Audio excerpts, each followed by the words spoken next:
Selamat malam, Namo Sang Hyang Adi Budaya, Namo Buddhaya.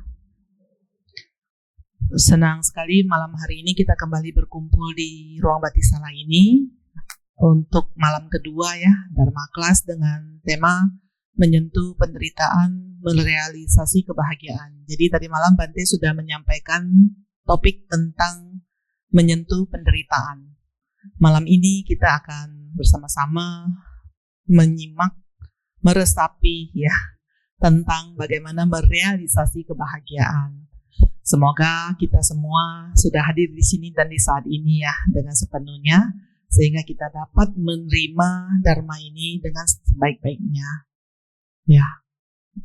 Dan sekali lagi sebelum kita bubaran nanti ya, saya mengingatkan juga bahwa Sabtu nanti ada peringatan hari ulang tahun Wihara Sakyakirti. Ya, semuanya diundang ya untuk hadir pada pukul 18.30 di lantai 4, Dharmasala lantai 4 ya. Silakan hadir tanpa undangan ya, jadi undangannya terbuka aja. Oke, selanjutnya waktu dan tempat saya persilakan kepada Bante.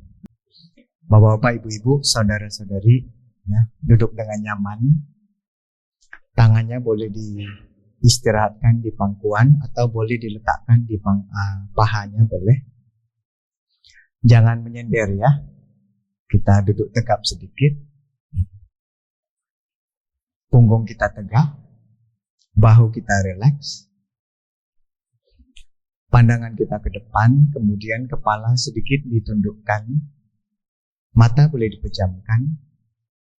Selama sekitar 8 menit ke depan, kita akan sama-sama memperhatikan napas masuk dan napas keluar.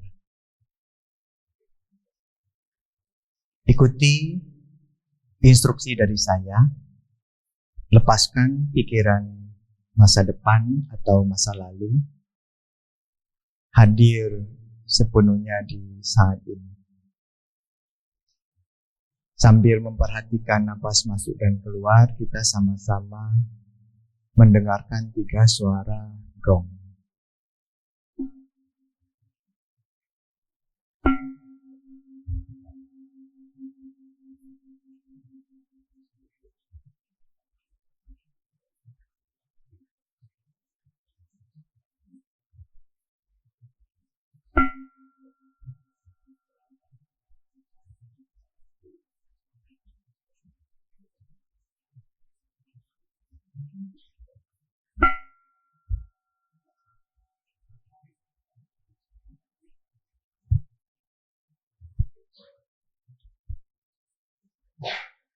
Bernapas masuk, saya sadar ini napas masuk.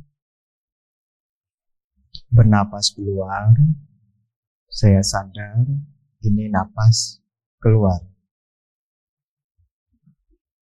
Masuk, keluar.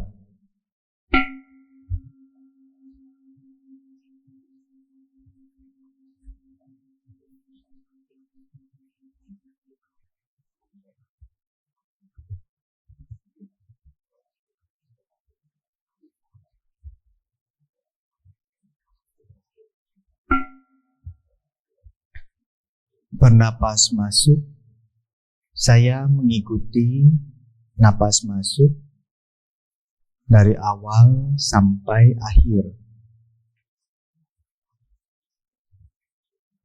Bernapas keluar, saya mengikuti napas keluar dari awal sampai akhir.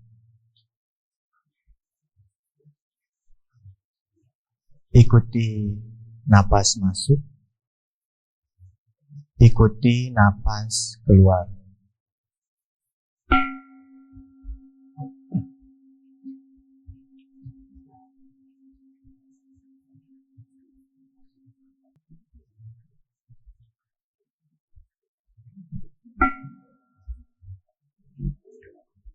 Bernapas masuk, saya sadar saya sedang duduk.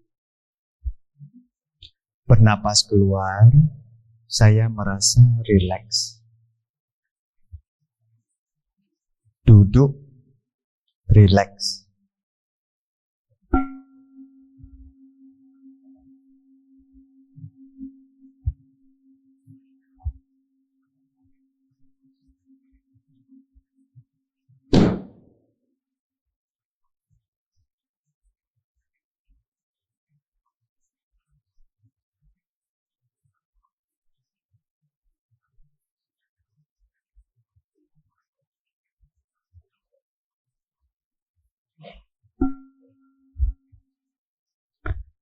Bernapas masuk, saya merasa tenang. Bernapas keluar, saya merasa damai. Tenang, damai.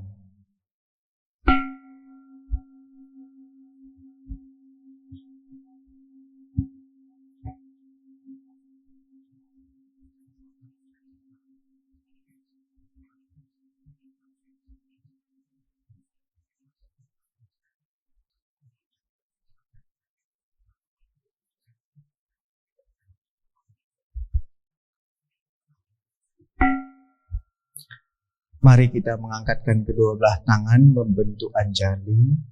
Sadari tangan di depan dada. Sentuhan telapak tangan kiri dan kanan. Masih menyadari napas masuk dan keluar. Kita sama-sama mengucapkan Sabe Sata Bhavantu Sukhitata. Semoga semua makhluk hidup berbahagia. Sadu, sadu, sadu.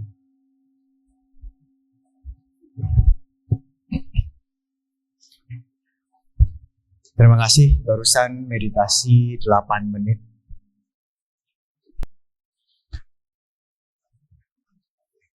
Kadang kita berpikir meditasi adalah suatu latihan. Kita pergi ke gunung, ke gua, ikut program retreat vipassana meditasi, betul. Tapi di tempat saya latihan, hidup itu sendiri juga adalah meditasi. Tergantung gimana sikap kita ya. Jadi apapun yang kita lakukan bisa mengandung unsur meditasi. Karena memang meditasi itu adalah ajaran paling dasar agama Buddha. Saya tanya beberapa orangnya, ada yang sudah belajar agama Buddha 10 tahun, 20 tahun, bahkan ada yang ketika dia masih di perut ibunya sudah mengaku sebagai umat Buddha. Anda kan semua kan? Anda belum lahir sudah mengaku umat Buddha kan?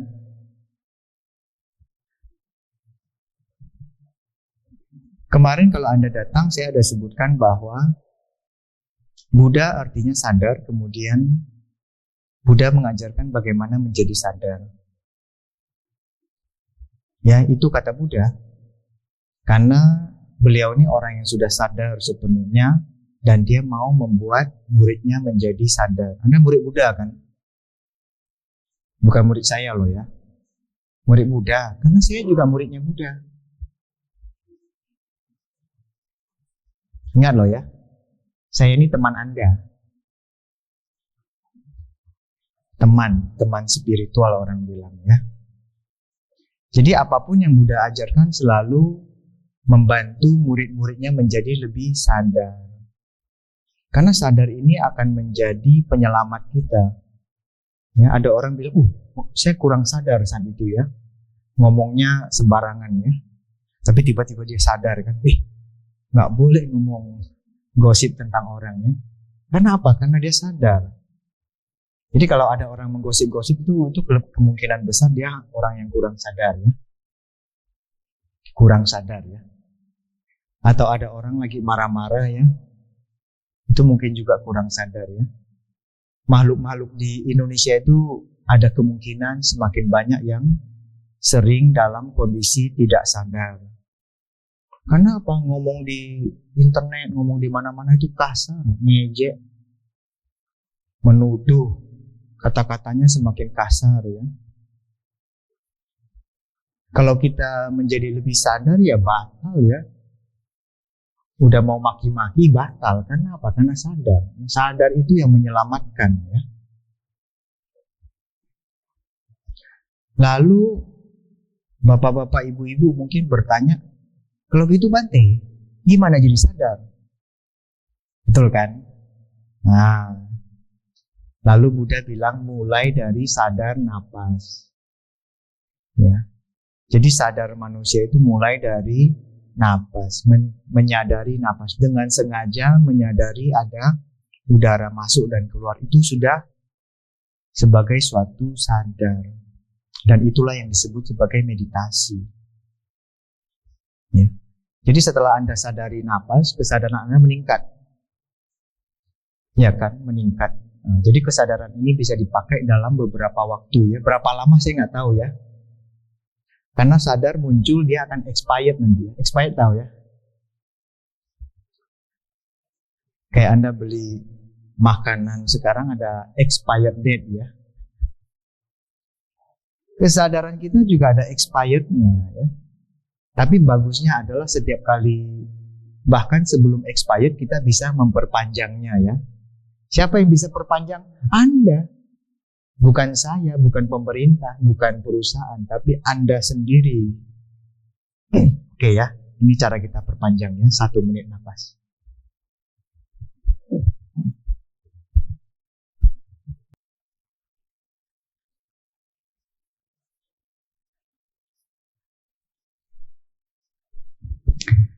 Itu namanya 1 menit sadar napas ya. Dia akan membuat kesadaran Anda lebih tinggi. Ya, biar Anda mendengarkan penjelasan dari saya itu serap semua gitu. Nggak usah Anda ingat, tapi ingat sendiri nanti ya. Saya juga nggak usah paksa Anda ingat. Serius. Kadang-kadang semakin dipaksa semakin nggak masuk dia ya. Di sekolah-sekolah juga mulai loh pakai itu ya. Bagaimana hadir di saat ini, bagaimana sadar napas, berapa lama sekali, biar nanti gurunya menjelaskan apapun ya dia bisa masuk. Ya. Anak sekarang tuh sedikit beruntung ya, karena Menteri Pendidikan Dasar namanya, Mendikdasmen ya, Menteri Pendidikan Dasar dan Menengah ya. Nah, beliau mengusulkan di sekolah perlu pakai 3 prinsip namanya ya. Prinsip pertama mindful, meditasi itu. Ya, kayaknya Mendikdasmennya udah mulai tahu ya mindfulness ya. Kalau agama Buddha sudah 2600 tahun lalu bicara mindful ya. Jadi pertama mindful. Yang kedua dia bilang joyful ya. Joyful itu sukacita, ceria, bahagia, gembira ya. Kalau misalnya gurunya masuk kelas marah-marah ya dia bikin aura kelasnya jadi gimana gitu ya. Makanya tadi nyanyi dulu ya. Sudah bahagia kan tadi kan. Saya juga ikut bahagia dong kan saya nyanyi ya. Ya, jadi pertama Menteri Pendidikan Dasar dan Menengah itu sebut sekolah perlu ada mindful. Kedua joyful, biar bahagia, ceria dan senang ya. Yang nomor 3 dia sebutnya adalah meaningful ya. Jadi yang pertama dia sebutnya adalah mindful ya. Mindful. Ya. Dalam agama Buddha disebutnya ya sati ya, bahasa Pali ya. Atau Mandarinnya adalah nien ya. Pikiran hati kembali ke saat ini ya. Harus ada ini, kalau pikirannya kemana-mana ya apa yang dia dengar nggak masuk. Betul kan? Kalau pikiran Anda ada di sini, apa yang saya ucapkan otomatis kena rekam. Tapi kalau misalnya Anda duduk di sini sambil mikirin kue tiaw goreng, ya isi kepala Anda kue tiaw goreng. Saya bilang mindful ya mungkin serapnya cuma cipua ya. Cipua tahu. Kalaupun cipua dapat ya. Ya kadang-kadang cipua juga nggak sampai ya. Cipua tahu ya. Setengah gitu. Yang kedua beliau bilang harus ada joyful ya. Joy. Joy itu ceria ya. Mungkin di dalam bahasa kita boleh disebut sebagai mudita ya, atau priti ya. Boleh mudita, boleh piti ya. Kalau mudita mungkin sedikit lebih umum, piti itu adalah rasa ceria, bahagia ketika Anda tenang. Harus ada tenangnya. Biar bisa joyful, bisa mudita dan piti, Anda harus punya kondisi tenang. Kalau Anda kasak kusuk, cepat-cepat ini mau kerjakan apapun buru-buru, nah ini nggak bisa, ini susah. Tapi kalau harus cepat-cepat ya silakan. Ya. Hidup kan kadang-kadang bisa diperlambat ya kita perlambat ya. Tapi ketika harus cepat ya silakan kan, sesuaikan kondisi kan. Mau naik pesawat sudah terlambat ya larilah dikit. Jangan, kata Bante harus mindful, pelan-pelan ya. Pesawatnya terbang lah. Ya enggak. Ya harus pinter dong. Karena tiap kali saya jelaskan mindful ya, saya bilang pelan-pelan makannya ya. Dia balik rumah makannya pelan-pelan juga, dimarah sama amanya. Wah, kamu makan pelan sekali katanya. Ini hoki sudah dipatok sama ayam. Dulu kan bilangnya gitu kan. Akong ama biasanya kan gitu kan. Waktu saya kecil kalau makan harus cepat, nggak boleh lambat-lambat. Kalau makannya lambat-lambat, dia bilang semua berkah itu dipatok sama ayam. Ya. Jadi kita ini rebutan sama ayam. Nggak, maksudnya ayam itu kan rajin ya bangun pagi. Ya. Enggak lah, ayam punya berkahnya ayam. Kita punya berkahnya kita dong, nggak usah rebutan sama ayam. Ya. Jadi harus ada joyful ya. Lalu harus ada meaningful ya. Full semua ya. Meaningful itu berarti bermakna. Ada maknanya kan. Kalau kita datang ke sini nyanyi ya ada maknanya kan. Liriknya ada arti-artinya, apakah menyentuh, artinya membuat hati menjadi tenang, ada kan maknanya. Meaningful itu. Ya, bagus menurut saya ya. Meaningful dalam bahasa Pali apa ya? Meaningful itu memberikan kebijaksanaan seharusnya ya. Panya ya, atau prasna ya. Ada, atau mungkin boleh nyana ya. Nama saya ya. Nyana ya. Nyana itu pengetahuan ya. Pengetahuan yang dalam memberikan makna, lalu baru bisa menghasilkan panya atau prasna ya. Kalau enggak ya sayang, Anda sia-sia ke sini ya. Mending di rumah nonton TikTok daripada datang ke sini ya. Betul. Tapi kayaknya banyak yang memilih di rumah aja ya nonton YouTube. Nggak nonton TV lagi kayaknya sekarang ya. Ada TV nggak di rumah? Ada ya, tapi mungkin TV-nya juga connect-nya ke internet ya. Atau langganan Netflix ya. Ada langganan Netflix. TV itu kayaknya sudah tak begitu kepake kayaknya ya. Malah sekarang banyak TV dibuat pakai video lah ya, mungkin video apa gitu kan. Dulu ada CD ya, ada DVD ya, sekarang udah nggak ada kali ya. Jadi mau lihat CD atau DVD itu kayaknya sudah langka ya. Sekarang USB hard disk ya. Kalau enggak ya YouTube ya. YouTube kan semuanya. Serba di awan katanya. Di awan ya. Data ya. Data handphone Anda banyak kan di awan kan. Sekarang zamannya awan. Zamannya cloud. Ya. Ceramah-ceramah juga banyak kan di YouTube sekarang ya. Di awan semuanya. Nanti kalau listriknya nggak ada ya awannya mati. Awan ini tergantung pada listrik ya. Seberapa banyak kita bisa mempertahankan listrik ini ya. Sekarang banyak juga ya motor listrik.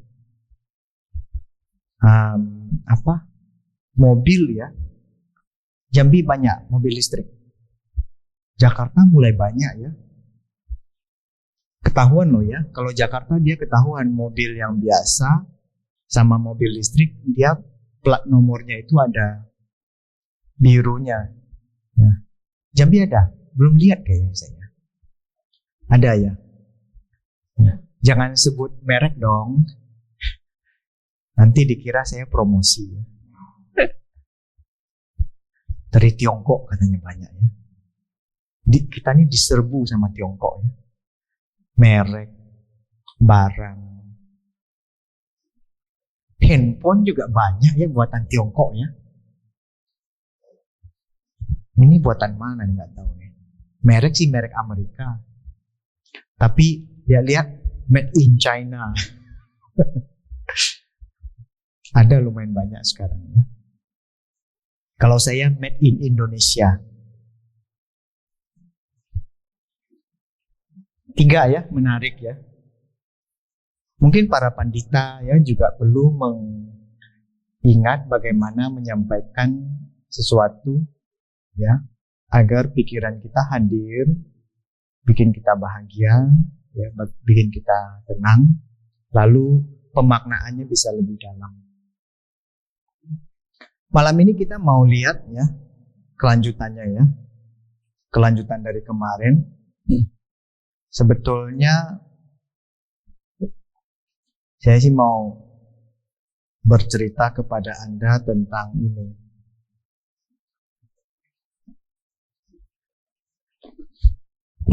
Empat kebenaran mulia ya. Mungkin Anda sudah hafal lah ya. Saya menggunakan bahasa yang berbeda lah ya. Nomor 1 sebutnya adanya penderitaan ya. Kalau Mandarin dia sebutnya ku ya, ku tahu. Ku itu orang Teochew bilang kou. Kou tahu nggak? Bukan tiam ya. Tiam sama kou tahu ya. Tiam itu manis, kou itu pahit. Jadi penderitaan itu pahit berarti ya. Apakah benar pahit itu selalu menderita? Ternyata enggak ya, betul kata Buddha itu pahit itu nggak selalu menderita. Ada pahit yang bikin saya bahagia, tahu nggak apa? Apa? Ada suatu makanan yang enak namanya kou kue. Tahu kou kue? Pare ya, betul ya. Nah, orang Teochew dia langsung tahu ya, kou kue. Rasanya memang pahit. Tapi kau kunyah 10 kali, 20 kali, rasanya itu enak. Jadi di baliknya pahit itu ternyata ada enaknya. Gak cuman enak loh ya. Kalau Anda cuman kunyahnya 3 kali ya pasti aneko. Tapi kalau kunyahnya lebih banyak, dia campur sama Anda punya ludah ya. Itu jadi makanan sehat itu. Waktu saya kecil dikasih makan pare ya, jak kue ya, nggak mau langsung. Pahit. Tapi untung ya, waktu kecil itu makanan kita itu terbatas. Jadi yang namanya pare kita makan. Kalau kamu nggak bisa makan kue, ya kesian. Anda nggak bisa merasakan sehatnya pahit. Ya. Anda tidak bisa merasakan enaknya makanan yang disebut pare. Ya. Balik nanti coba ya. Apalagi yang pintar masak ya, dia campur sama telur ya. Dia masak sama bumbu-bumbu apa ya, jadi enak itu. Ya, pare. Pare pahit tapi menyehatkan. Kenapa yang manis-manis banyak masalah sekarang? Bapak-bapak, ibu-ibu, ya yang manis-manis sekarang tolong, sekarang mau belanja, mau makan apapun, lihat kandungan gulanya itu luar biasa. Dan lebih parahnya, gula itu tuh gula buatan, manis buatan. Enak di mulut, gak enak di perut. Merusak. Anda lihat ya, banyak sekarang orang kena diabetes ya. Diabetes mungkin jenis A atau jenis B ya. Memang sih diabetes ada yang keturunan gitu ya. Tapi ada juga karena banyak makan manis-manis ya lama-lama bisa kena diabetes. Jadi hati-hati ya. Makanan sekarang tuh saya setiap kali mau beli ya saya pikir 5 kali. 5 kali saya pikir ya, karena manisnya, karena bahan kimianya ya. Akhirnya saya lebih sering batal beli. Ya, orang yang Chow Seng Li itu mungkin tiap kali lihat saya itu udahlah ini bantainya nggak akan beli. Tapi kita para bantai juga nggak gitu beli-beli lah ya. Wihara sudah lengkap lah ya. Makanan ada, tempat tinggal ada, transportasi ada, mau apa lagi? Jubah juga ya itu aja. Mau beli jubah di supermarket kan nggak jual mereka. Jadi ke supermarket tuh kita tuh nggak perlu masuk ke toko jualan pakaian ya. Terus pakaian kita juga pakainya lama ya. Anda tiap tahun kok ini gitu kan, boy singsa kan, beli baju baru kan. Kalau kita mau Imlek, oke, 1 menit kita napas bersama-sama ya.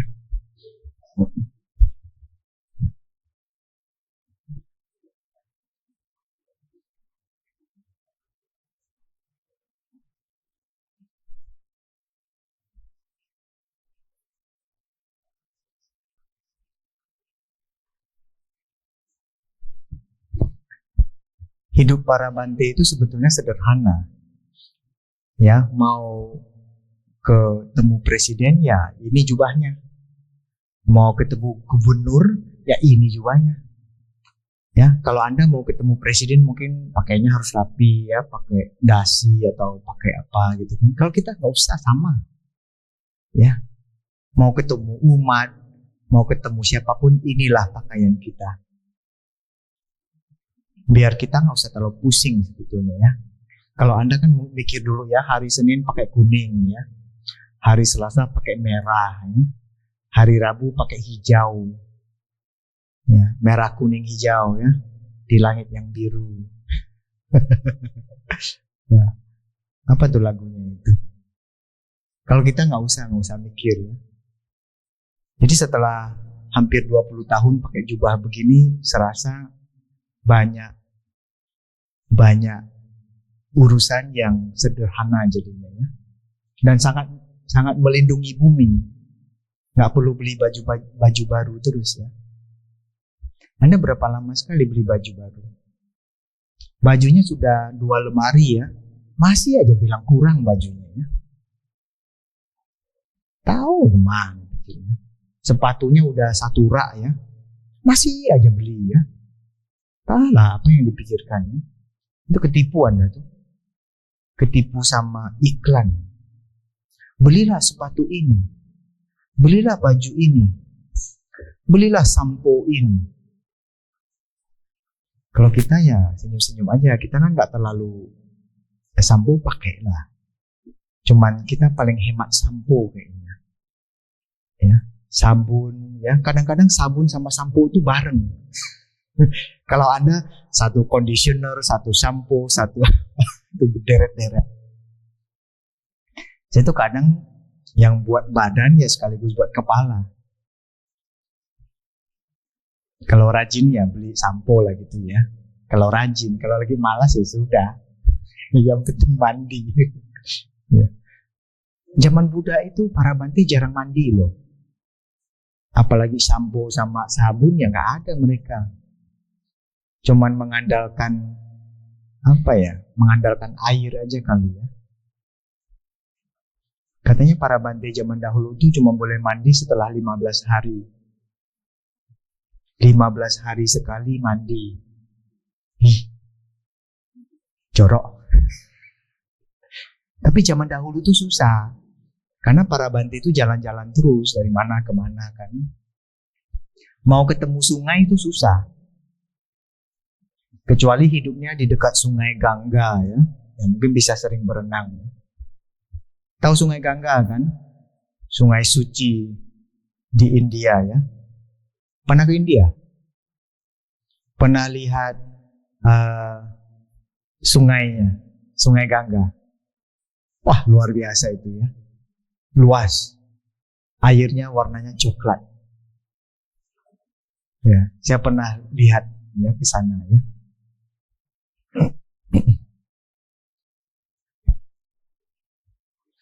Jadi kita sedang membicarakan tentang apa itu melihat di balik penderitaan itu ada apa.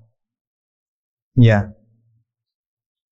Kalau kita cuman hanya melihat di kulit-kulitnya saja, ya penderitaan akan selalu menjadi penderitaan ya. Kalau Anda cuma melihat pare sebagai sesuatu yang pahit, Anda tidak akan mendapatkan sesuatu di balik itu.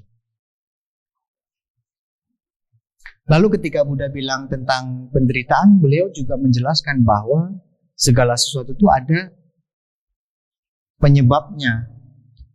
Ya. Ada penyebabnya. Pare pahit juga ada penyebabnya ya. Apakah karena batangnya yang pahit? Apakah karena daunnya yang pahit? Apakah karena airnya yang pahit? Untuk hidup kan pare perlu air kan? Atau matahari yang pahit ya? Mungkin loh ya. Jadi mungkin dia ada elemen di dalam itu yang mengandung pahit. Mungkin mangga atau jambu atau pisang ya. Ada yang mengandung manisnya ya. Kalau kita bilang matahari yang pahit, bagaimana matahari bisa bikin pisangnya manis ya? Kalau kita bilang airnya yang pahit, bagaimana itu buah mangga bisa manis ya? Atau asam, ada ya mangga yang asam ada. Jadi dia ada penyebabnya. Jadi Buddha bilang segala sesuatu selalu ada penyebabnya. Jadi pertama, mengakui adanya derita. Kita akui. Banyak orang nggak berani mengakui ya. Dia tolak. Lalu baru cari tahu penyebabnya ya. Jadi Buddha bilang cari tahu penyebabnya penting. Iya kan? Kalau kita mungkin malas lah ya. Kita cuma bisa kabur ya. Melarikan diri dari penderitaan. Tapi kemanapun dia lari, selalu ketemu derita terus. Ya. Tapi Buddha memberikan kita kabar baik bahwa derita Anda itu tidak akan berlangsung lama. Dia bisa berubah. Bisa berakhir ya. Ketika dia bisa mulai, dia bisa berakhir. Habis berakhir, dia mulai lagi. Betul kan? Buddha juga bilang begitu. Setelah dia mulai, dia berakhir. Setelah berakhir, dia mulai lagi.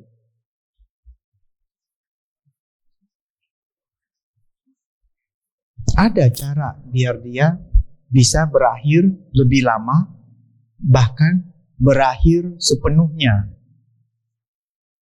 Nah, itu yang nomor 4 ya, cara-caranya.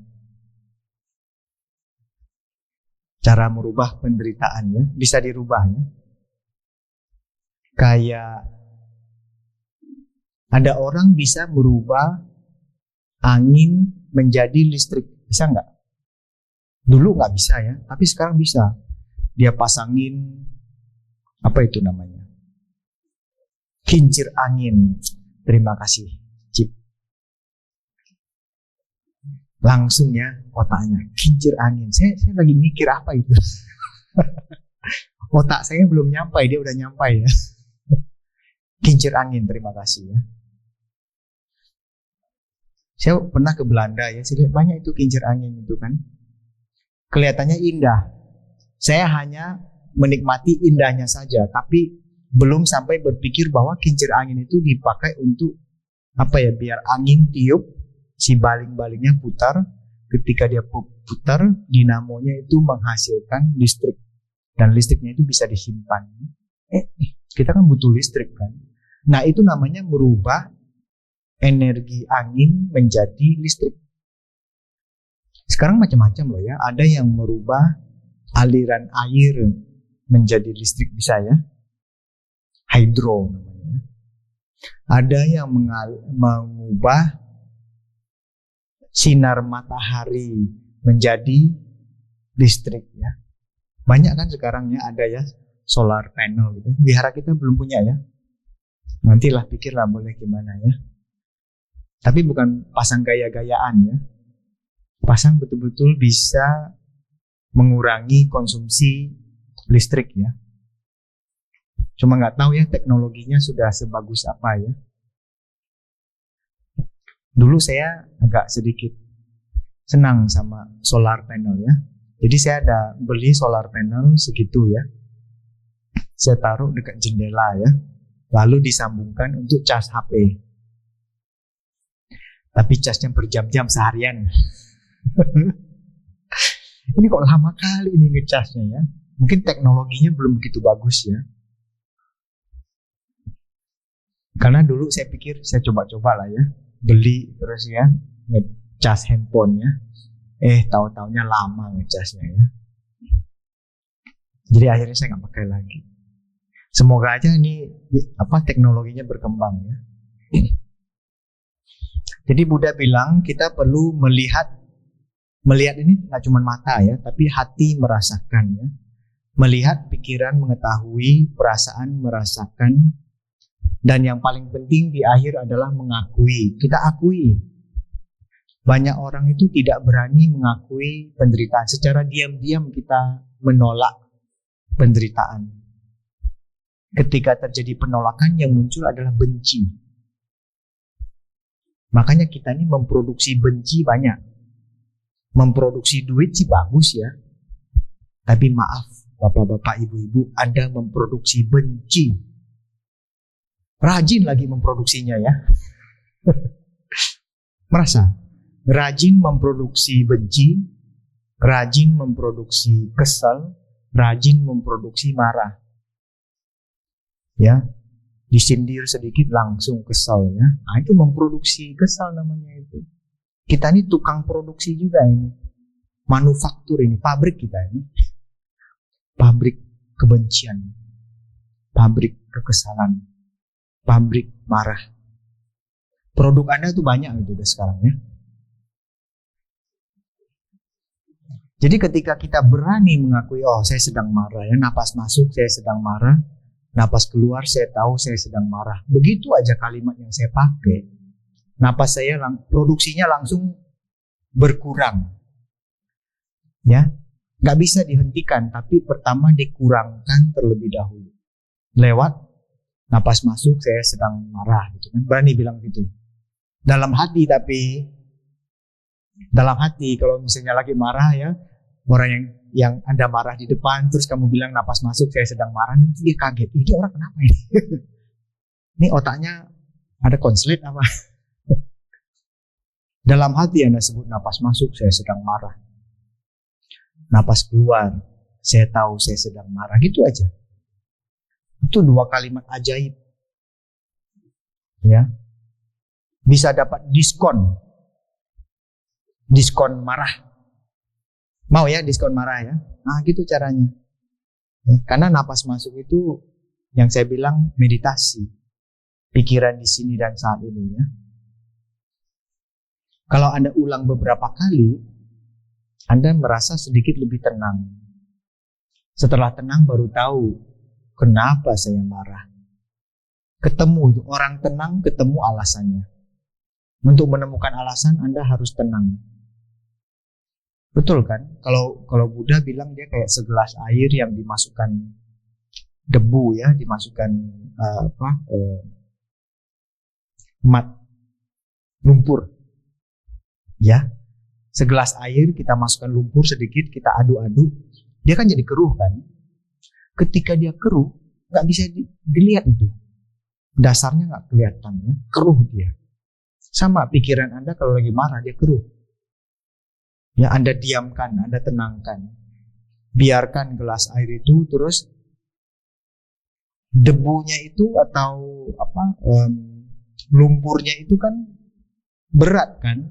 Dia akan turun. Setelah dia turun, airnya jadi jernih. Jadi pikiran Anda itu bisa jernih kembali. Lewat napas tadi itu ya. Napas itu artinya menenangkan. Membiarkannya ya. Jadi dia turun. Saya ingat ada satu cerita ya, waktu itu Buddha sudah cukup tua ya. Habis habis diundang makan ya, kelompok biku Bante sama Bante Ananda, Buddha dan Bante Ananda pulang. Ketika pulang, Buddha merasa haus. Ketika haus, Buddha bilang, Ananda, ambil patah, pergi ke sana, ambil air buat saya, katanya. Saya haus. Lalu Ananda bawa patahnya ya, pergi ke sungai kecil situ ya, agak jauh lah ya, mungkin 300 meter ke situ. Mau ambil air ya. Kalau air dulu itu nggak ada air aqua, nggak ada air apa-apa ya. Air sungai, yang penting air aja. Nggak dimasak juga kayaknya ya. Jadi Ananda pergi mau ngambil air. Tapi ketika sampai ke situ, itu tuh banyak kerbau di situ lewat-lewat. Karena sungainya itu nggak dalam ya. Sungainya itu dangkal. Jadi ada banyak kerbau lewat, terus airnya keruh. Ya. Dan kerbaunya nggak cuma 1-2 ekor, beribu-ribu panjang. Dari ujung sana sampai ujung sini, ketika dia lihat airnya keruh. Ya sudah, Bante Ananda nunggu lah ya. Ini panjang juga nih kerbaunya ini ya, lewat sini. Tunggulah sebentar ya, tunggu. Nah, kita tunggu.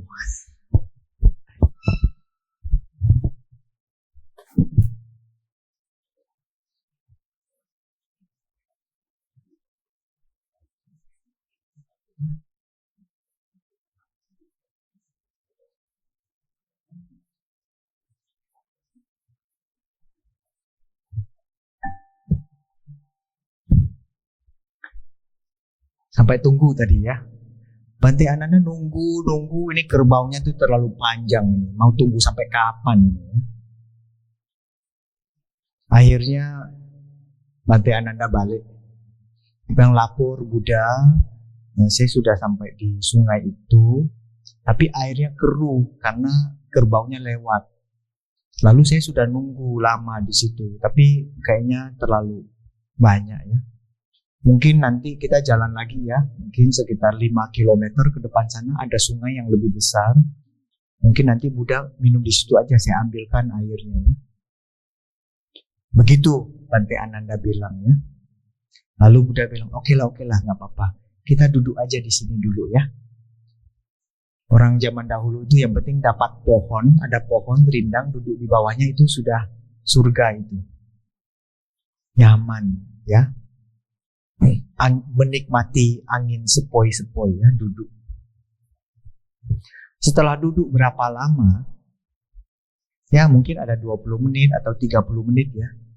Lalu Buddha panggil Ananda lagi, Ananda ke sini.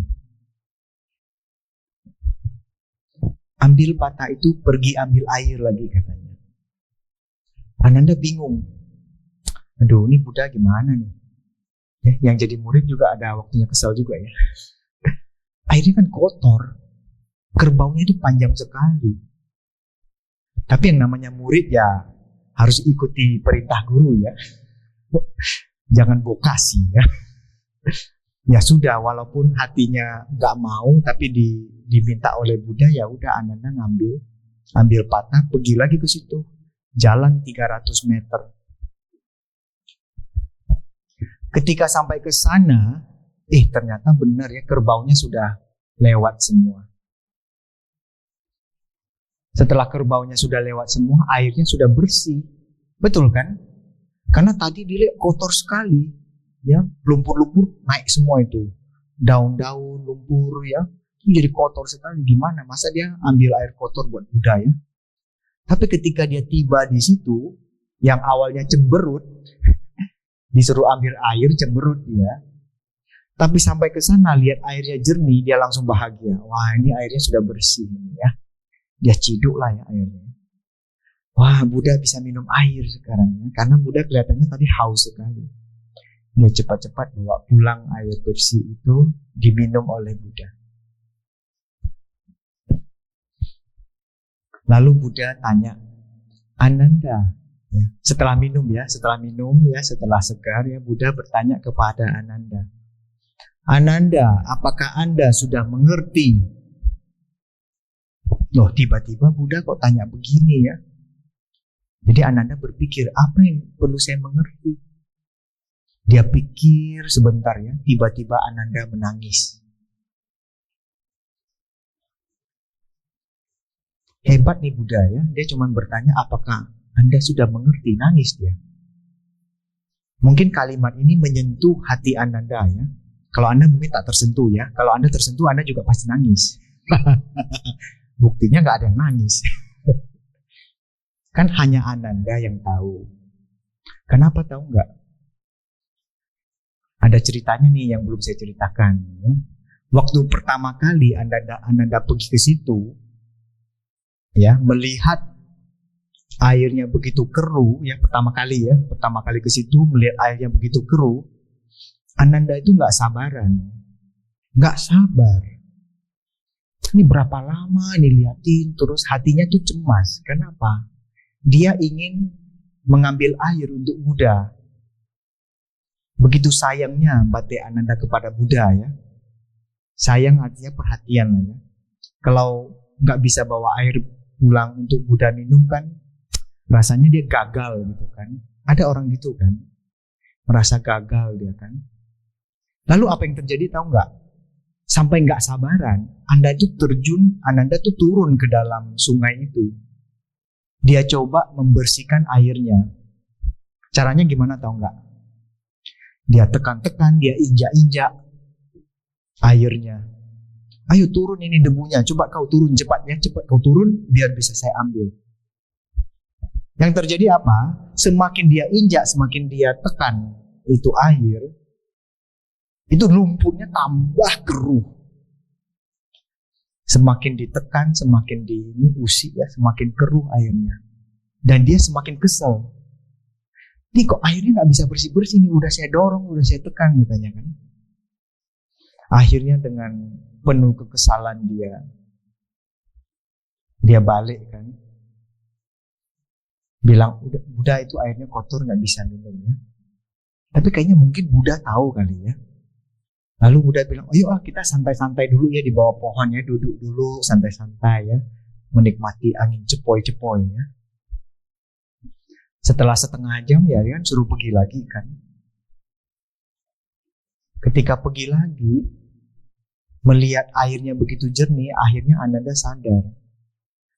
Ya, sadar dan mengerti bahwa kalau air keruh itu cuma perlu dibiarkan aja. Biarkan dia tenang, biarkan dia damai, akhirnya keruhnya turun. Dan Ananda juga langsung mengerti. Makanya ketika Buddha bilang, Ananda, apakah Anda sudah mengerti? Ananda mengertinya bahwa air keruh itu bisa turun. Pikiran keruh kita juga bisa turun. Kalau dibiarkan istirahat. Kalau dibiarkan tenang. Kalau dibiarkan damai. Betul kan? Makanya Ananda nangis. Wah, ternyata itu pelajaran sangat luar biasa dari Buddha ya. Cuma satu kalimat aja. Murid-murid yang lain mungkin nggak ngerti ya. Orang yang duduk di sebelah mungkin ini Buddha cuma tanya, Ananda apakah Anda sudah ngerti? Tiba-tiba dia nangis ya. Orang bantai-bantai yang duduk di sebelah-sebelahnya kan bingung. Kenapa? Apakah Ananda kena marah? Kena marah Buddha kali ya, jadi dia nangis. Enggak. Karena ada orang yang ketika mengerti sesuatu, dia sangat tersentuh. Dan dia meneteskan, bukan dia cengeng loh ya. Bukan Bhante Ananda cengeng ya, bukan. Tapi karena ada suatu pengertian yang sangat dalam ya. Gak ada yang nangis juga ya. Gagal saya nih. Artinya dia mengerti ya penyebabnya kan. Menemukan sebabnya di saat ini dia temukannya.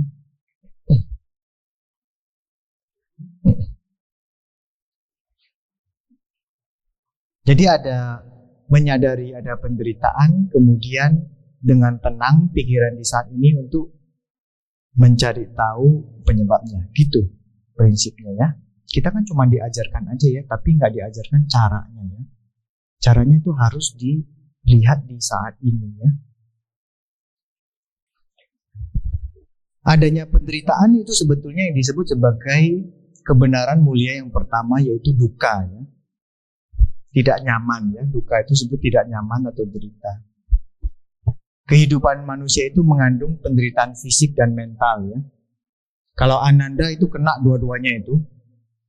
Penderitaan mental karena ingin membawa air pulang, karena tak ingin merasa gagal. Nah, itu penderitaan mental itu. Lalu penderitaan fisik juga. Penderitaan fisik adalah badannya sudah botahan ya. Airnya itu nggak jernih-jernih, dia terjun ke dalam sungai, dia coba menjernihkannya ya. Akhirnya tegang kan. Ya. Nah, itu derita fisik itu. Tapi Buddha juga derita fisik loh. Karena Buddha bilang, Ananda ambillah air karena saya haus. Itu derita fisik. Tapi secara mental Buddha tidak menderita. Derita fisik ada. Jadi Buddha bilang, derita fisik kita akui bahwa ada. Tapi jangan mental juga ikutan menderita. Nah, itulah hebatnya Buddha. Dia bilang fisik boleh derita, tapi mental dia tidak derita. Bisa nggak Anda? Kalau Anda pasti satu paket itu. Badannya sudah menderita, ya mentalnya ikut menderita. Betul ya? Ini ada caranya itu tadi yang saya bilang ya, napas masuk, napas keluar ya. Anda dapat diskon 50%. Badan sih masih sakit, tapi pikiran atau mental nggak sakit. Sekarang badan nggak sakit, tapi mental disakit-sakitkan. Bicaranya sakit mental terus kan. Apa ya? Mental well-being katanya, kesejahteraan mental. Ya.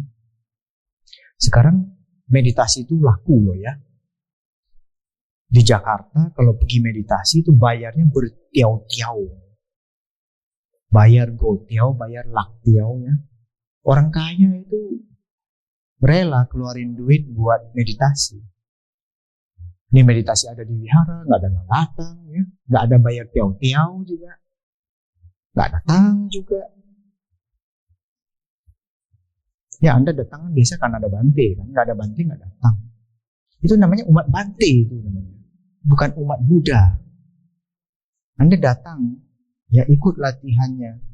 Ya minimal seminggu sekali kali ya kesini buat ada liamking lah, cicap gua, ada baca parita. Itu semuanya mengisi spiritual kita.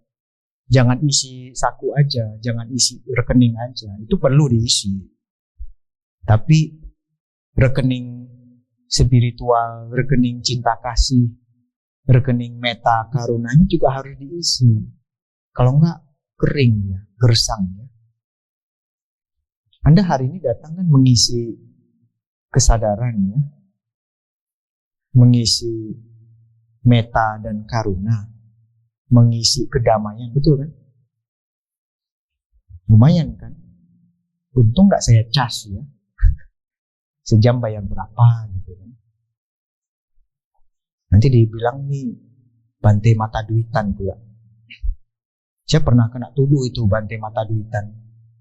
Kena tuduh. Dulu saya ngurus sekolah. Saya tuh dulu ketua yayasan sekolah di Jakarta itu ya.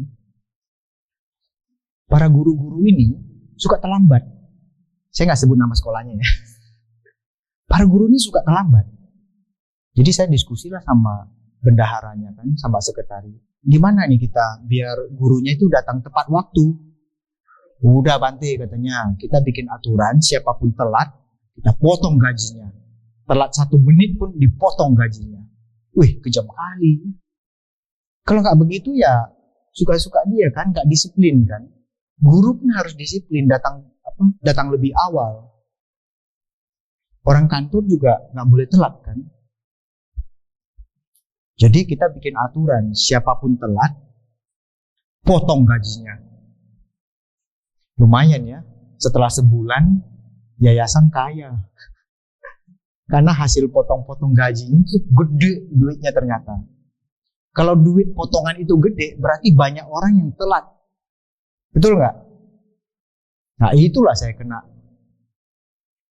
kena tuduh. Ini biksu mata duitan ya.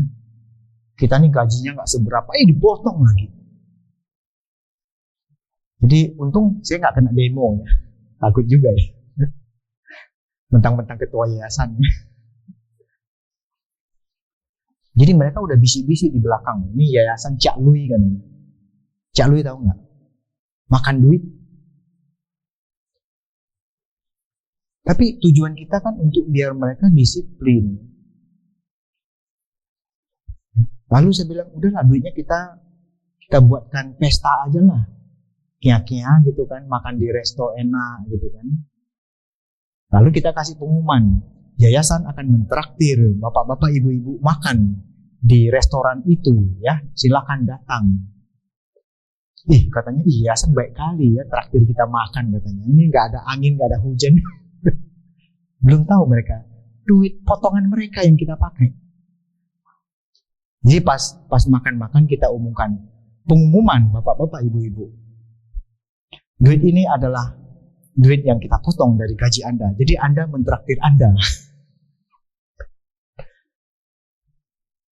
Nggak ada sepeser pun saya sentuh duitnya mereka. Ya. Bulan pertama pergi makan-makan. Bulan kedua pergi kia-kia. Ya kita sewain bis. Pergi ke sana. Apa. Yang penting bikin mereka happy. Happy kan? Duit mereka. Bukan duit yayasan. Yayasannya nggak keluar duit. Yayasan cuman order aja.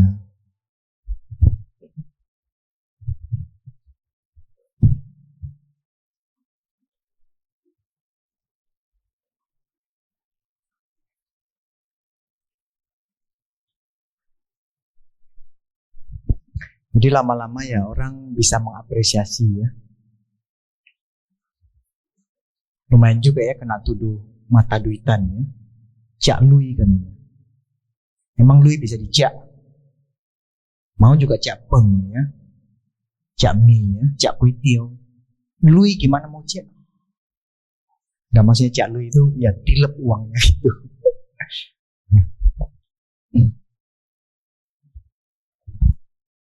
Penderitaan perlu dikenali, diakui dan dirasakan ya dengan sadar ya. Dirasakan dengan sadar ya. Makanya saya bilang napas masuk, saya sadar saya sedang marah. Napas keluar, saya masih marah. Napas masuk, napas masuk, marah itu nggak enak ya. Napas keluar, marah bikin saya jelek. Nah gitu aja terus, napas masuk apa, napas keluar apa, sampai kamu napas apa, sampai marahnya itu berkurang. Nah, gitu lebih baik daripada Anda ngoceh-ngoceh gitu kan, gara-gara dia lah apalah. Biasanya kalau orang marah kan mencari kambing hitam ya. Kok kambing hitam yang dicari? Karena kambing putih sudah disembelih semua. Lalu kita juga perlu dukungan guru ya dan komunitas membantu kita melihat penderitaan dengan jernih ya. Teman-teman seperjuangannya ikut membantu. Yang kedua disebut sebagai penyebabnya ya. Kalau agama Buddha ya sebutnya adalah asal-usulnya penderitaan, yaitu samudaya. Penderitaan memiliki sebabnya ya, tadi sudah saya bilang ya, ada sebabnya, pasti ada, nggak mungkin nggak ada. Nggak mungkin tiba-tiba marah gitu kan, pasti ada sebabnya. Cuma kadang kita sering nggak tahu penyebabnya apa ya. Ada sebab, ada kondisi ya, makanya ada Mandarin sebutnya Ying sama Yuan ya. Ying itu penyebabnya, Yuan itu hasilnya ya, atau kondisinya. Lalu di dalam beberapa kitab itu katanya juga berkaitan dengan makanan yang kita makan. Ada orang bilang suka makan cabai, gampang marah. Nggak tahu saya itu benar atau enggak ya. Tapi yang namanya makan, kata Buddha, nggak cuma dari mulut saja, tapi dari apa yang kita dengar, apa yang kita tonton, ya video TikTok yang kita tonton, musik yang kita dengar itu bisa mempengaruhi kedamaian kita. Ada orang mendengar lagu dia sedih-sedih ya. Ada orang mendengar lagu bikin dia pikirannya kacau, ada itu. Hati-hati loh sama musik atau video atau foto-foto yang Anda lihat ya. Nggak usah lihat terlalu banyak kadang-kadang itu. Bisa. Nah, itu yang disebut sebagai konsumsi ya. Mata mengkonsumsi, telinga mengkonsumsi. Hari ini Anda sedang mengkonsumsi secara telinga. Betul ya, konsumsi Anda telinga ya. Telinga Anda sedang makan sebetulnya. Sedang menyerap. Perlu melihat dengan mendalam bagaimana penderitaan terbentuk ya. Ada orang setelah melihat foto dia tiba-tiba bisa marah dia kan. Marah tidak marah sebetulnya kan kunci utamanya ada di orangnya bukan di fotonya. Kalau fotonya itu betul-betul penyebab marah, maka semua orang lihat foto itu, semua orang akan marah, betul nggak? Tapi ada orang lihat foto itu dia marah, ada orang lain lihat foto itu dia biasa-biasa ketawa-ketawa aja, betul nggak? Berarti penyebab utamanya bukan fotonya, penyebab utamanya adalah orangnya, Anda sendiri, betul nggak? Logis nggak? Jadi jangan menggantungkan sesuatu di luar, ya, gantungkan di dalam. Artinya saya boleh memilih tidak marah sebetulnya. Mau kan? Ya. Baru kita berbicara tentang penderitaan akan berubah karena dia tidak kekal ya, benar ya?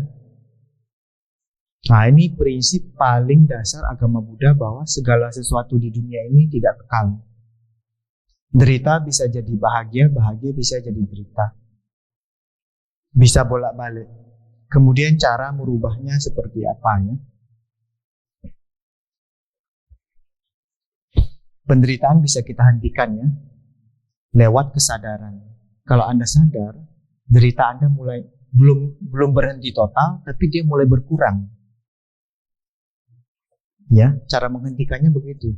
Jadi cara kita menghentikan derita kita itu bisa lewat napas masuk, napas keluar, bisa. Asal Anda mau coba ya. Atau dengan berhenti melakukan hal-hal yang menyebabkan penderitaan. Kalau misalnya Anda kesal, sering-sering kesal dan marah melihat medsos, nah itu kemungkinan besar di situ tuh penyebabnya. Apalagi melihat medsos si mantan, contohnya kan. Anda lihatin terus. Nah, itu namanya, tadi saya bilang produksi ya. Produksi kesel ya. Penyembuhan, kebahagiaan, dan sukacita adalah mungkin terjadi. Di setiap momen, setiap saat, bisa terjadi. Tinggal kita mau memproduksinya atau tidak. Kalau lebih sadar ya kita produksinya yang baik-baik ya. Cara mengubah penderitaan yang disebut sebagai jalan atau caranya adalah yang dikenal sebagai jalan mulia beruas 8 ya. Cuman saya nggak bisa jelaskan semuanya ya. Pandangannya yang benar, pikirannya yang benar ya. Pandangan bisa benar kalau Anda di saat ini. Lebih benar ya saya bilang ya. Ada pandangan benar, ada pikiran benar. Ucapannya yang benar ya. Ucapan benar itu adalah ucapan yang penuh kasih sayang, ucapan yang sopan ya. Jangan berlidah dua, jangan menggunakan kata kasar, jangan mengadu domba. Ya, ucapan semua itu. Tindakan ya, perbuatan ya, tindakan atau perbuatan. Banyak kekerasan sekarang ya. Kekerasan verbal ada ya, ucapan. Kekerasan fisik juga ada. Mata pencariannya yang benar ya. Ketekunan atau rajin ya. Ada rajin yang benar loh ya. Ada yang rajin gak benar itu. Rajin marah itu gak benar itu. Gimana Anda? Rajin marah atau rajin berbuat baik? Saya yakin ini rajin marah semua itu. Nah, kalau itu rajinnya boleh dikurangin itu. Ada nggak sampai orang bilang malas marah dia? Mungkin dia sudah mulai menyadari bahwa marah itu membuat dia tidak nyaman. Ada orang bilang, udahlah gua udah malas marah katanya. Karena mungkin sudah setengah sadar ya tuh ya. Kesadaran penuh benar ya. Kesadaran penuh artinya pikiran di saat ini ya. Meditasi benar itu boleh sebutnya ya. Setelah meditasinya, setelah hadir di saat ini, baru kita bisa mendapatkan konsentrasi yang benar ya. Jadi 4 kebenaran ini, Anda lihat yang warna merah itu kan derita ya. Kalau 2 ini kita mulai sadari, kita ketahui penyebabnya, baru kita akan mendapatkan yang warna biru. Artinya adalah kebahagiaan. Ini namanya menyentuh derita, berani menghadapi derita, dan bisa merubahnya menjadi, ketika penderitaan berubah, dia menjadi bahagia, itu menjadi tenang dan damai. Ya, ada harapan berarti kan. Kalau hidup kita menderita terus ya nggak mungkin. Tapi ada orang bilang, hidup saya seumur hidup selalu menderita. Nah, itu bohong itu. Gak mungkin itu ya. Tapi yang paling penting adalah menerapkan caranya ya. Caranya perlu kita terapkan ya. Mungkin lain kali harus kita cara mendapatkan bahagia ya. Cara konkret, cara nyata untuk mendapatkan kebahagiaan. Cara nyata, tapi ada yang bilang cara untuk mendapatkan kebahagiaan itu sebetulnya mulai dari mensyukuri hal-hal kecil-kecil yang ada dalam hidup. Contoh, menyadari bahwa napas masuk dan napas keluar itu bikin kita hidup. Nah, mensyukuri napas yang kecil aja. Kapan Anda mensyukuri napas? Mungkin barusan saya bilang baru ya. Oh ya, benar ya. Mensyukuri napas. Mensyukuri ada 1 piring kue tiaw yang sedang menunggu saya untuk dimakan. Nah, itu bahagia. Ya, jadi ketika makan, makanlah dengan penuh kesadaran. Makanlah sampai habis. Walaupun gak enak ya tetap dimakan. Mungkin setelah dikunyah 10 atau 20 kali ya, yang gak enak itu bisa berubah menjadi enak juga. Menjadi sehat lah ya minimal ya. Makanan jangan terlalu banyak diukur sama enak gak enak lah ya. Mungkin kita harus ganti fokusnya menjadi makanan mana yang lebih sehat sebetulnya. Makanan mana yang kurang sehat. Kalau ukurannya enak gak enak ya penyakit menunggu Anda. Betul gak? Ya lama-lama sekali yang enak gak enak boleh lah ya. Tapi harus sering fokus pada sehat gak sehat itu saya rasa lebih penting. Benar ya? Setuju? Oke, terima kasih atas perhatian Anda semua.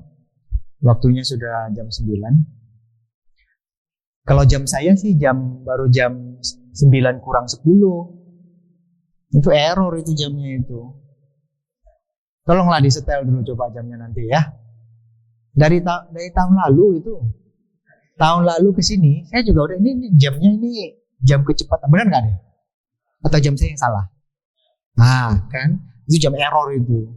Jangan percaya pada jam itu. Nanti tolong pengurusnya disetel ya.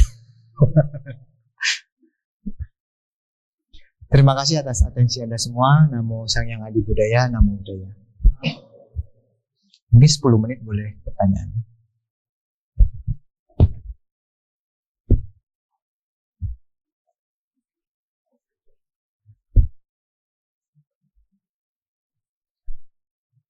Ada yang mau bertanya? Silakan. Ada yang mau bertanya, saya bertanya Bante. Kalau di penjelasan kemarin kan Bante menjelaskan tentang ada 3 masa saat ini, masa lalu dan masa depan. Ketika masa lalu yang terjadi itu kan mempengaruhi pikiran kita, pengalaman kita di masa kini. Lalu terutama tentang penyesalan. Jadi banyak sekali hal-hal yang disesali tentang apa yang terjadi di masa lalu. Lalu ketika berada di masa sekarang ini, pikiran-pikiran tentang penyesalan itu muncul hilang, tetapi ketika kita mengalami satu kondisi yang sangat membuat kita menderita, penyesalan itu sangat sekali menguasai. Misalnya contohnya begini nanti. Saya baru kehilangan adik saya, tapi saya punya penyesalan bahwa kemarin kenapa saya tidak bersama dia lebih lama, kenapa saya tidak mengusahakan waktu saya untuk bersama dia lebih sering. Lalu banyak sekali penyesalan, dan ketika penyesalan itu muncul, jadi membuat sangat menderita, dan saya merasa bahwa saya tidak boleh terfokus pada penyesalan itu. Lalu tadi Bante menjelaskan tentang ketika menemukan air yang keruh, dan itu sangat connect ya ke kondisi tersebut. Tapi sebelumnya saya merasa bahwa ketika saya membiarkan hal-hal yang terjadi itu menjadi seperti saya menghindar dari menyentuh penderitaan itu. Tetapi sebenarnya ketika penderitaan itu saya sentuh, malah saya semakin menjadi menderita. Tapi mendengar penjelasan Bante tadi, seolah-olah itu sangat mudah, hanya membiarkannya air yang keruh menjadi jernih. Tetapi ketika penderitaan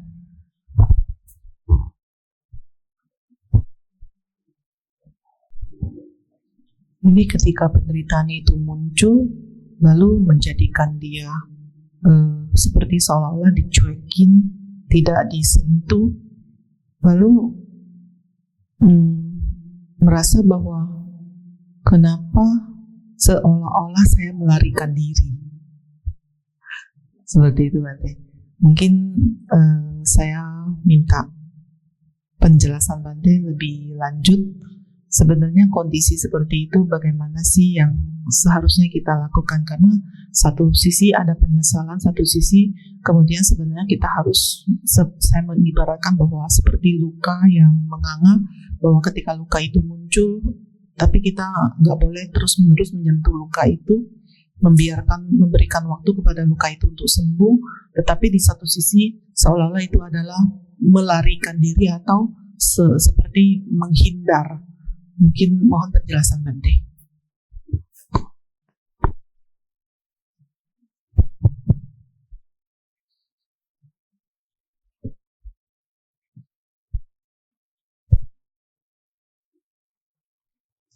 Anda contohnya punya teman ya, teman yang hubungannya biasa aja. Ketika dia meninggal, mungkin kehilangan teman seperti itu tidak terlalu menggoncang dirimu, benar ya? Lalu ada teman yang lebih dekat ya, mungkin teman SMP, SMA yang teman dekat lah ya. Kehilangan teman seperti itu mungkin dia akan memberikan goncangan yang lebih besar kan. Karena kedekatan hubungannya kita ya. Jadi goncangan itu tergantung kedekatan hubungannya. Dan ketika kehilangan saudara kandung ya, barangkali goncangannya bisa lebih besar ya. Karena hubungannya baik. Tapi ada juga ya sekarang ya, ada saudara kandung tapi hubungannya kurang baik. Jadi ketika kehilangan saudara seperti itu, goncangannya juga nggak besar. Jadi sebetulnya goncangan besar atau tidak besar sangat ditentukan oleh hubungan kita seberapa dekat dan bagaimana hubungan kita. Jadi orang yang paling dekat sama Anda akan menggoncang Anda lebih hebat. Benar nggak? Benar ya. Tapi itu adalah sesuatu yang tidak bisa kita hindari. Goncangan itu adalah bentuk dari rasa sayang, dan ada kemungkinan ya itu selalu ada berkaitan sama aku. Kamu pergi meninggalkan aku. Aku tidak bisa hidup tanpamu. Bagaimana aku melanjutkan hidupku tanpa dirimu? Selalu ada ku-nya di situ ya. Jadi kebutuhan Anda terhadap orang tersebut sangat besar ya. Jadi ini adalah salah satu yang bisa direnungkan berulang-ulang ya. Apakah karena aku ini egois ya, ingin mempertahankan dia dan tidak mengizinkan dia pergi. Ketika dia harus pergi, nggak ada yang bisa menahan dia, betul nggak? Orang Chinese bilang ada 3 emergency yang nggak bisa ditunda. Emergency pertama, kalau orang itu harus mati, dia pasti mati. Nggak bisa disogok. Orang bilang sogok aja, itu Raja Yamanya ya. Yamloongnya itu, Yamloongnya dikasih duit, sogok ya. Nggak bisa. Karena memang waktunya dia pergi. Kita tidak mengizinkan dia pergi karena egois pribadi saya nggak izinkan dia pergi karena saya butuh Anda. Karena saya kan egois kita sebetulnya kan ada di situ loh. Tapi ketika orang yang umurnya sudah selesai dan memang dia harus meninggal, dalam agama Buddha dia pasti meninggal. Apapun yang terjadi dia pasti meninggal. Itu emergency pertama. Emergency kedua apa tahu nggak? Kalau orang sudah mau melahirkan, ini bagi ibu-ibu aja ya. Kalau sudah perutnya udah merasa harus melahirkan, udah harus keluar anaknya, nggak bisa kau tahan-tahan lagi. Dokter juga nggak bisa nahan dia. Udah kontraksi nih katanya nih, udah ini nih. Coba tunggu 3 hari lagi, bisa nggak? Karena 3 hari lagi adalah hari baik katanya. Nggak bisa. Tapi sekarang banyak ya di sesar atau pilih hari baik ya. Nah, ini terserah lah ya. Tapi secara alamiah yang itu nggak bisa ditunda. Kalau memang anaknya sudah harus keluar, udah kontrak, dia pasti tetap keluar. Nggak bisa keegoisan kita ya. Emergency kedua ya. Emergency ketiga apa? Ke toilet. Anda bisa tahan ya, mau ke toilet, tahan aja, tahan 5 menit, tahan 10 menit, tahan 15 menit, tetap aja nanti tahan gitu kan, tetap harus ke toilet. Menderita, Anda harus tahan gitu kan, nggak bisa. Itu kata orang Tionghoa ya, 3 alamiah emergency yang nggak bisa ditahan.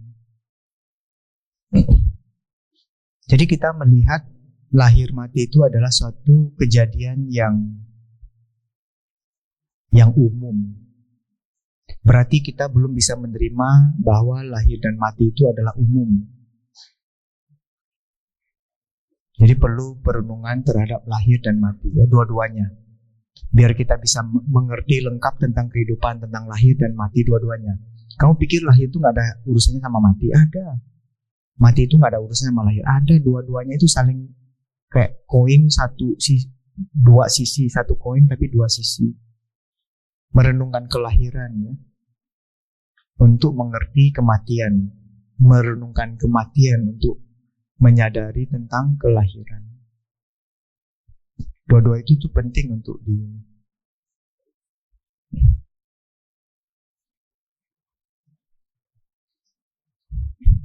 Agama Buddha sih banyak ya, ada latihan-latihan. Contohnya di Mahayana kita punya latihan doa ya, mengirimkan doa bisa. Atau yang paling sering saya lakukan adalah bersujud. Mahayana dia ada latihan namanya Chan Hui namanya. Karena ada penyesalan. Menyesal saya dulu tidak menemani dia. Menyesal dia tidak berbaik-baik pada dia. Ya, tapi ada orang begitu ya. Dia sayang kepada orang tersebut tapi bahasanya itu kasar kepada dia. Sayang tapi tidak bisa diucapkan gitu ya. Habis itu ketika dia meninggal membuat kita menjadi nyesal bahwa saya terlambat. Karena dia sudah meninggal dunia, sudah nggak bisa saya sampaikan kepada dia lagi.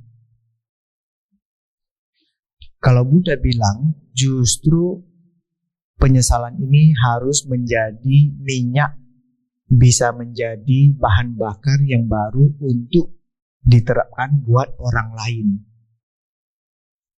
Menjadi suatu tekad yang besar untuk berbahasa sopan kepada semua orang, berbahasa kasih sayang kepada semua orang. Contoh ini ya. Contoh saya dulu nggak sempat. Sekarang saya masih hidup. Ketika Anda masih hidup, Anda punya kesempatan untuk melakukannya.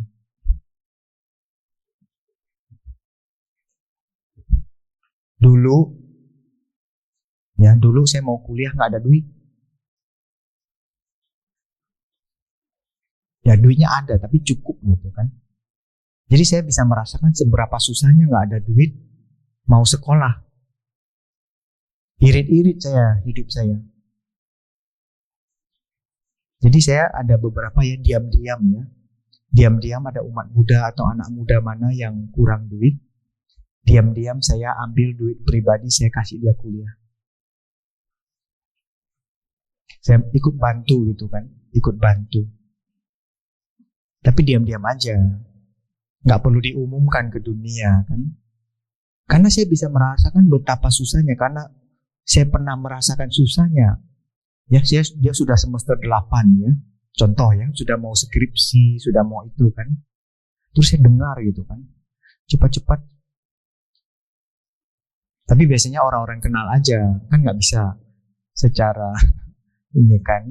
Contohnya mahasiswa-mahasiswa yang saya kenal yang sudah kuliah setengah jalan, terus saya dengar ada cerita dia mau putus kuliah gara-gara nggak ada duit untuk menyambung bayar SPP atau apa.